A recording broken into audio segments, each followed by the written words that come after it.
나는 사람이 되고 싶었을 뿐인데. 딸을 갖고 싶었던 한 부부. 그리고 그 소원을 엿들은 여우. 이 둘이 만나면서 시작되는 끔찍한 비극의 이야기를 지금부터 시작하겠습니다. 아주 먼 옛날 깊은 산골에 자리 잡은 작은 마을 이야기입니다.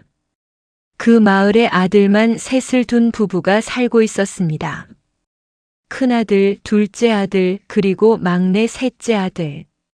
아들들은 모두 건강하고 튼튼했습니다. 큰아들은 농사일을 잘 도왔고, 둘째는 힘이 세서 나무를 잘 패었으며, 셋째는 영리해서 부모의 심부름을 잘 해냈죠.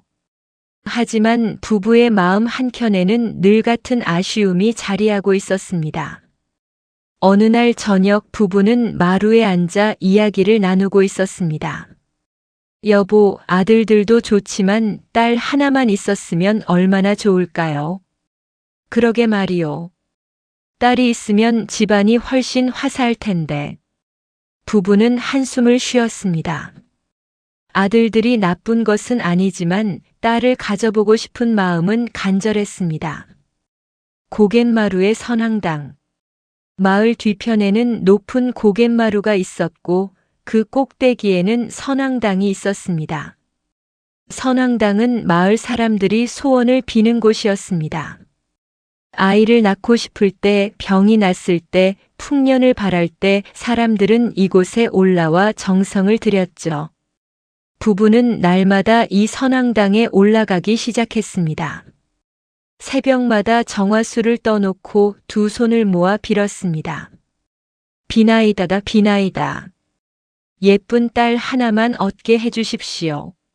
하루도 이틀도 일주일도 부부는 비가 오나 눈이 오나 매일같이 고갯마루에 올라가 기도했습니다. 하지만 그 고갯마루에는 사람만 사는 것이 아니었습니다.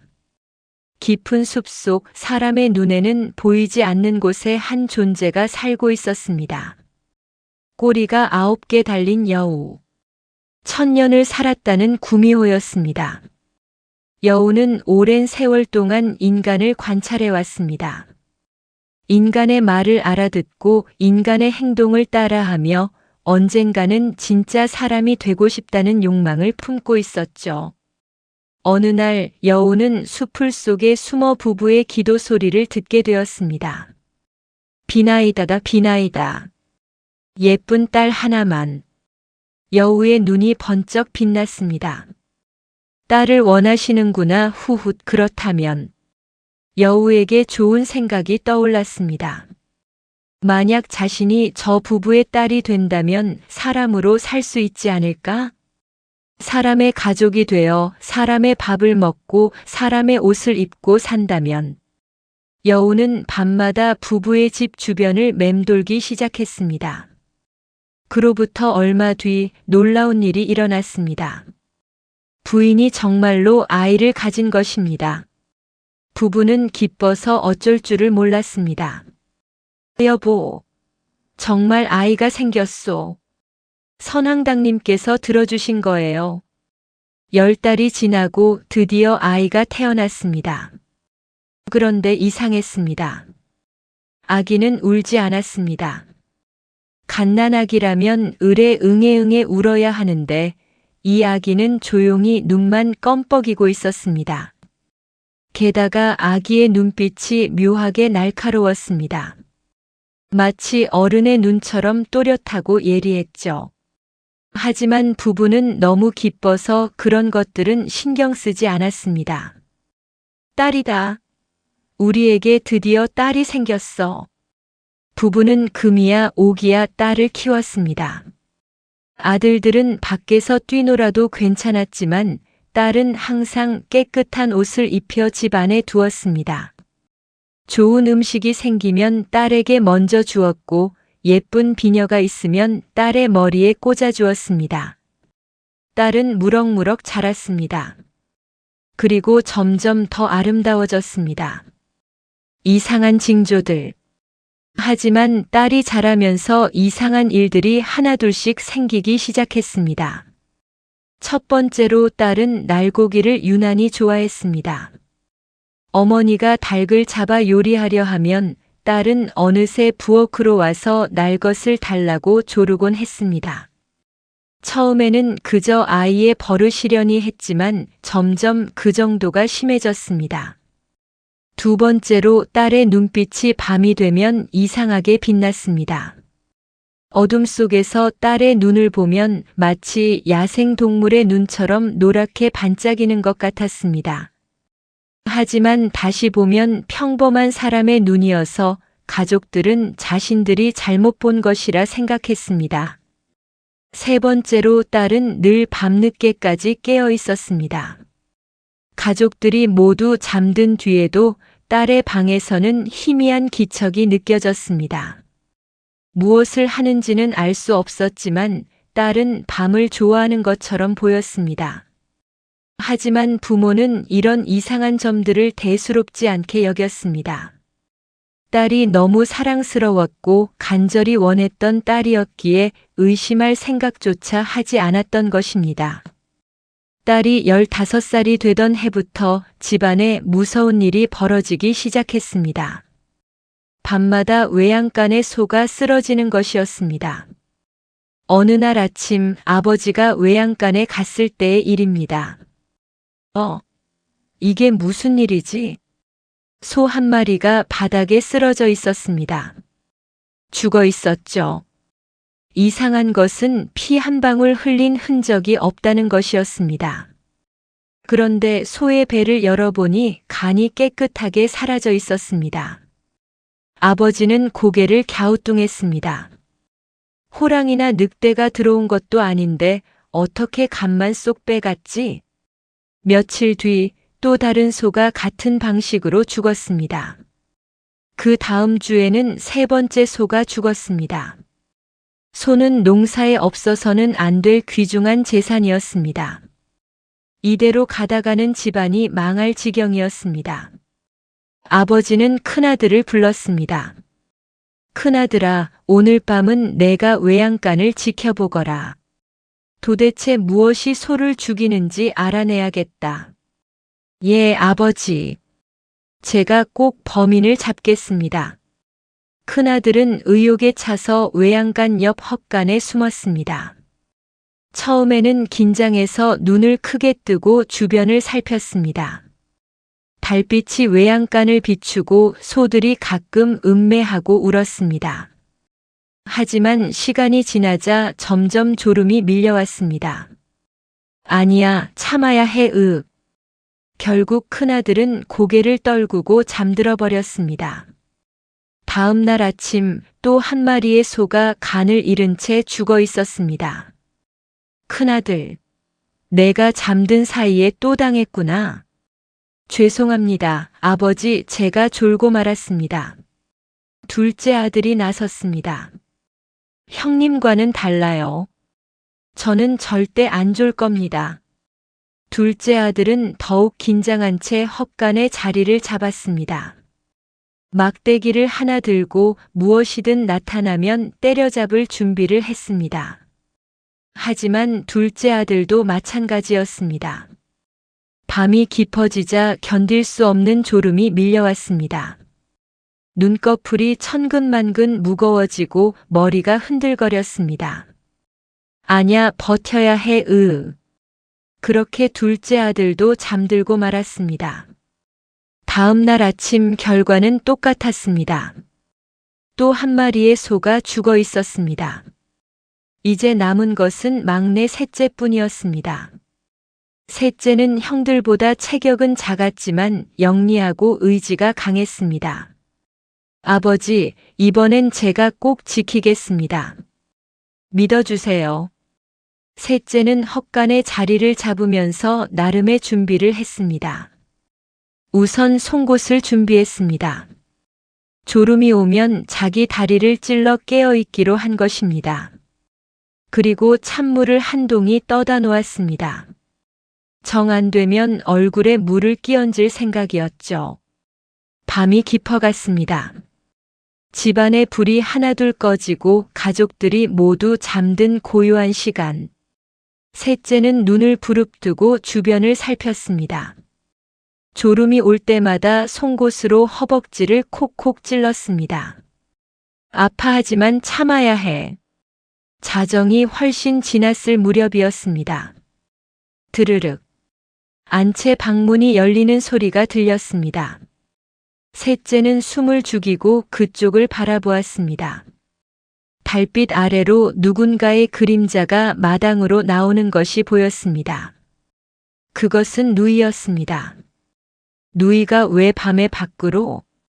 셋째는 조심스럽게 누이의 모습을 지켜보았습니다. 누이는 주변을 살피더니 갑자기 몸을 휙 돌렸습니다. 그리고는 홀딱, 홀딱, 홀딱 3번을 뛰었습니다. 그 순간 셋째 아들은 눈앞의 광경을 믿을 수 없었습니다. 누이가 사라지고 그 자리에 꼬리가 9개 달린 커다란 여우가 서 있었던 것입니다. 노란 눈이 어둠 속에서 빛나고 날카로운 이빨이 드러났습니다. 9개의 꼬리가 바람에 흔들리며 불길하게 움직였습니다. 셋째는 온몸이 얼어붙었습니다. 비명을 지르고 싶었지만 목에서 소리가 나오지 않았습니다. 여우는 집 한쪽에 있던 참기름 항아리로 다가갔습니다. 그리고는 손과 팔에 참기름을 듬뿍 발랐습니다. 기름이 반질반질 빛났습니다. 여우는 외양간으로 다가갔습니다. 소들은 여우를 보자 불안해하며 음매음매 울었지만 여우는 개의치 않았습니다. 여우는 가장 큰 소에게 다가가 기름 바른 손을 소의 배에 쑥 넣었습니다. 소가 괴로워하며 발버둥 쳤지만 여우의 힘은 무시무시했습니다. 여우는 소의 간을 꺼내 한 입에 날름 먹어버렸습니다. 피가 여우의 입 주변을 붉게 물들였습니다. 셋째는 구역질이 올라왔지만 꾹 참았습니다. 소리를 내면 들킬 것 같았기 때문입니다. 여우는 간을 다 먹은 뒤 만족스러운 듯 입을 핥았습니다. 그리고 다시 홀딱 홀딱 홀딱 3번을 뛰자 여우는 다시 누이의 모습으로 돌아왔습니다. 아무 일도 없었다는 듯 누이는 평온한 얼굴로 방으로 돌아갔습니다. 셋째 아들은 새벽까지 헛간에서 떨고 있었습니다. 해가 뜨자마자 아버지를 찾아갔습니다. 아버지, 큰일 났습니다. 왜 그러느냐? 범인을 찾았느냐? 예, 그게 누이가 여우입니다. 아버지의 얼굴이 굳어졌습니다. 뭐라고? 내가 지금 무슨 헛소리를 하는 게냐? 정말입니다. 제가 두 눈으로 똑똑히 봤습니다. 누이가 3번 뛰더니 꼬리 9개 달린 여우로 변했어요. 그리고 소의 간을. 아버지는 셋째의 말을 끊었습니다. 그만. 귀한 딸을 그런 괴물로 말하다니.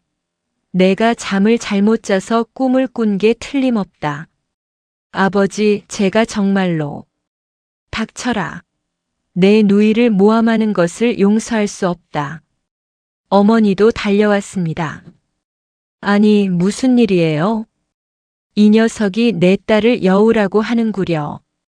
어머니는 깜짝 놀라 셋째를 노려보았습니다. 셋째, 내가 어떻게 그런 말을. 우리 딸이 얼마나 착한데.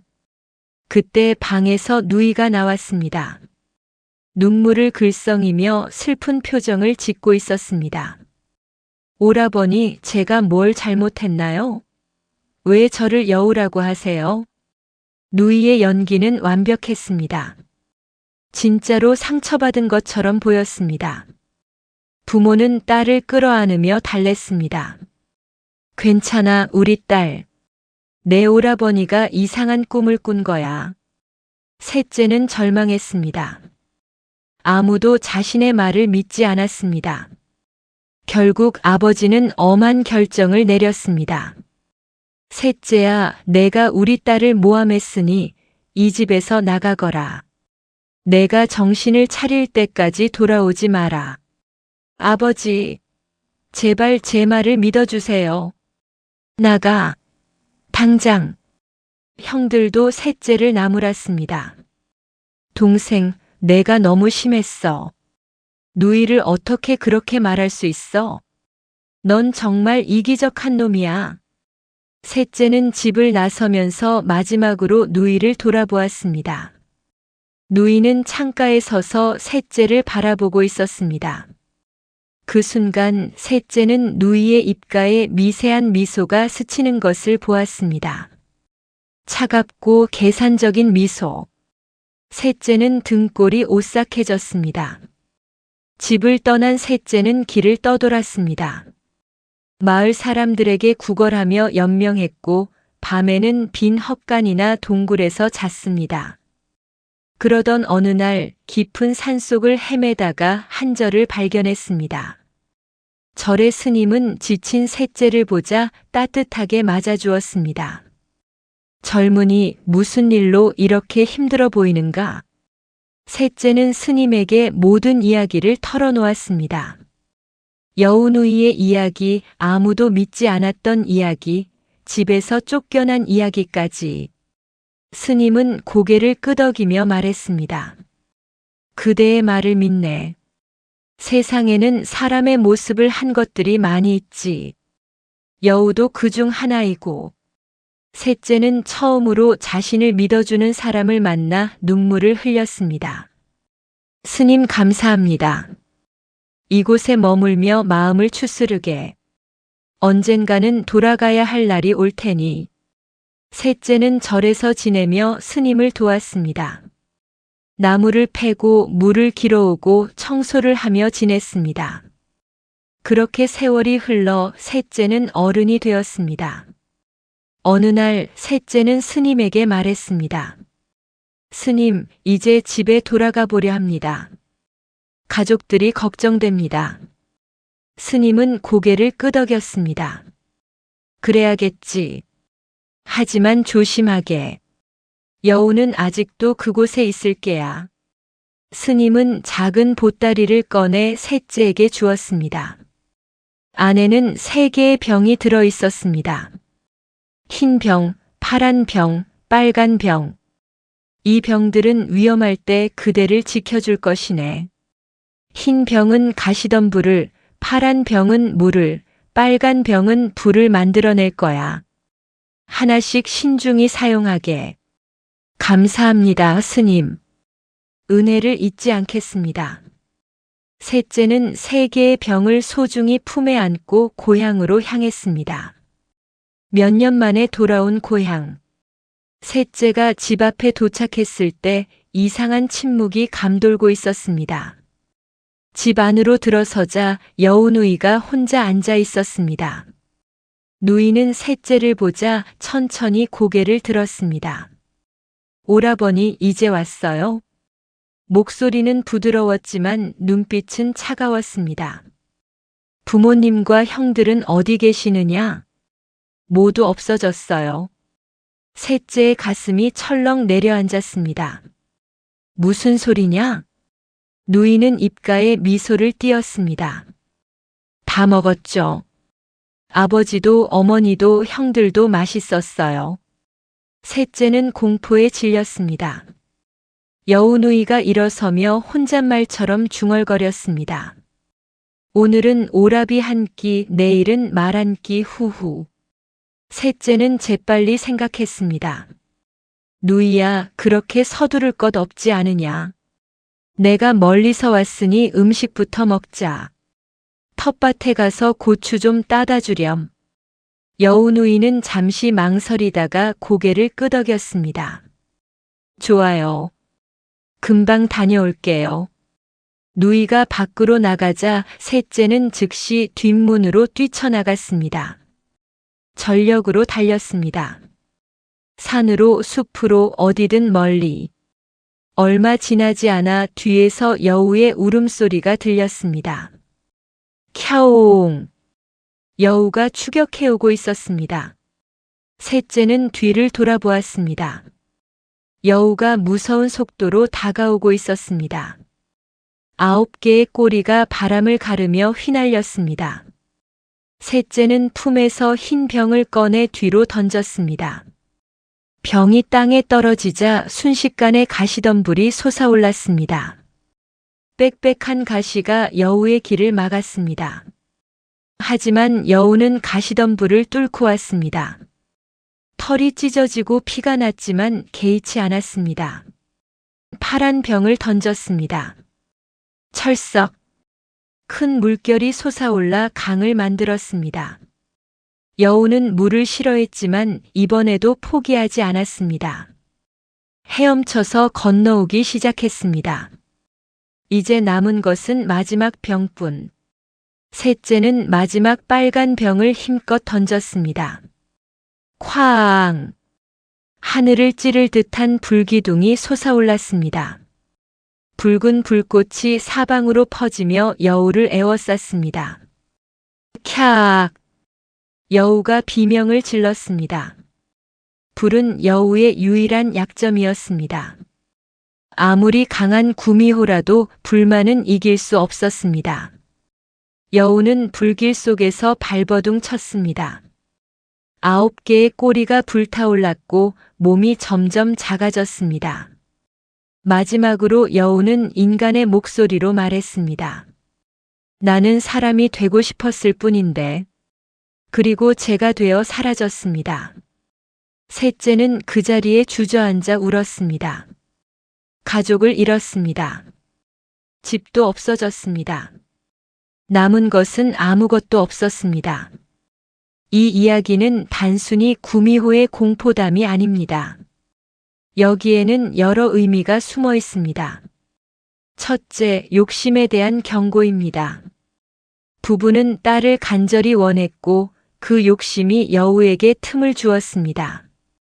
우리의 욕망이 때로는 우리를 위험에 빠뜨릴 수 있다는 것을 보여줍니다. 둘째, 진실을 외면하는 것의 위험입니다. 셋째는 진실을 말했지만 가족들은 믿고 싶은 것만 믿었습니다. 불편한 진실을 외면하면 결국 더 큰 재앙을 맞는다는 교훈이죠. 셋째, 여우의 비극입니다. 여우는 사람이 되고 싶었습니다. 하지만 겉모습만 따라했을 뿐 진정한 인간성은 배우지 못했습니다. 사람이 된다는 것은 단순히 모습을 흉내내는 게 아니라 마음을 나누고 사랑하는 법을 아는 것임을 보여줍니다. 마지막으로 이 이야기는 우리에게 묻습니다. 우리 주변에도 여우가 있지 않을까요? 겉으로는 친절하지만 속으로는 다른 생각을 하는 사람, 우리를 이용하려는 사람.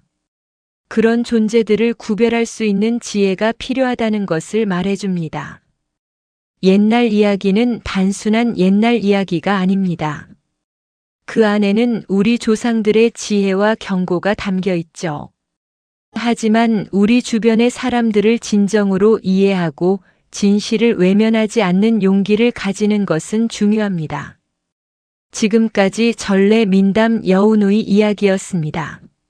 구독과 좋아요는 영상을 만드는 데 큰 힘이 됩니다.